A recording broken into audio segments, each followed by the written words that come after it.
পাবনার ঈশ্বরদীতে সাধারণ শিক্ষার্থীদের সাথে কেন্দ্রীয় ছাত্রদলের নেতাকর্মীদের মতবিনিময় সভা হয়েছে। সোমবার দুপুরে ঈশ্বরদীর Sara Marwari model school and college ও ঈশ্বরদী সরকারি কলেজ এবং ঈশ্বরদী মহিলা কলেজের সাধারণ শিক্ষার্থীদের সাথে এই মতবিনিময় সভা হয়। সভায় প্রধান অতিথি ছিলেন কেন্দ্রীয় ছাত্রদলের সহসভাপতি ডাক্তার তৌহিদুল রহমান আউয়াল।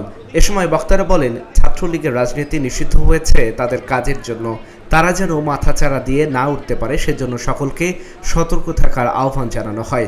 এ সময় উপস্থিত ছিলেন কেন্দ্রীয় ছাত্রদলের যুগ্ম সাধারণ সম্পাদক রাজীব আহমেদ, পাবনা জেলা ছাত্রদলের সাধারণ সম্পাদক কামরুজ্জামান প্রিন্স, সাংগঠনিক সম্পাদক সাদ্দাম হোসেন, যুগ্ম সাধারণ সম্পাদক মাহমুদুল হাসান, ঈশ্বরদী উপজেলা স্বেচ্ছাসেবক দলের সদস্য সচিব মেহেদী হাসান সহ অন্যান্যরা।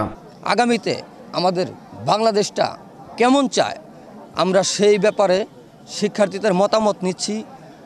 আমরা সেই মতামতের উপর ভিত্তি করে আগামীতে যে ছাত্রলীগের অতীতে যে সহিংসতা ছিল সেই সহিংসতা থেকে বেরিয়ে আসার জন্য শিক্ষার্থীদের মতামতকে গুরুত্ব দিয়ে আমরা আগামীতে সেভাবে ছাত্র রাজনীতি পরিচালিত হবে।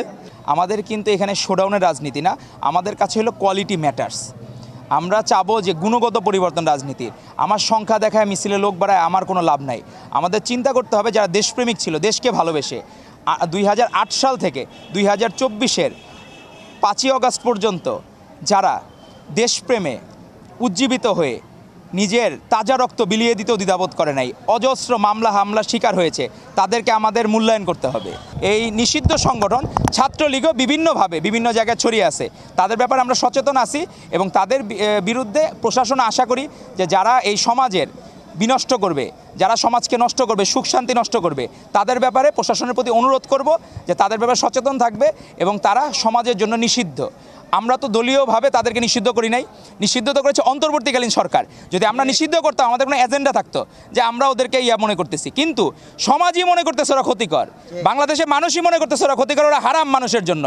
এই জন্য ছাত্রলীগকে নিষিদ্ধ সংগঠন বলা সময়ের দাবি ছিল এবং অন্তর্বর্তীকালীন সরকারকে আমরা ধন্যবাদ জানাই, তারা জনগণের মনের কথা বুঝতে পেরেছে। ছাত্র রাজনীতি দেশে শৃঙ্খলা ফেরানোর জন্য যে কাজ চলছে, এরই মাঝে এটাকে প্রতিহত করার জন্য, এটাকে নস্যাৎ করার জন্য এই সন্ত্রাসী ছাত্রলীগ যেটাকে বাংলাদেশে বহিষ্কার করা হয়েছে, বাংলাদেশের জনগণ বহিষ্কার করছে, এই ছাত্রলীগ যদি পুনরায় দেশের বিশৃঙ্খল পরিস্থিতি তৈরি করার জন্য সংগঠিত হয়ে বিভিন্ন জায়গার ন্যায় ঈশ্বরদীতেও যদি কোনো বিশৃঙ্খল পরিস্থিতি তৈরি করে, আমি মনে করি জনগণ সহ ছাত্র জনতা যেভাবে এই স্বৈরাচার পতন করছে সেভাবেই ছাত্র জনতা তার প্রতিবাদ করবে এবং সেটাকে রুখে দেবে ইনশাল্লাহ।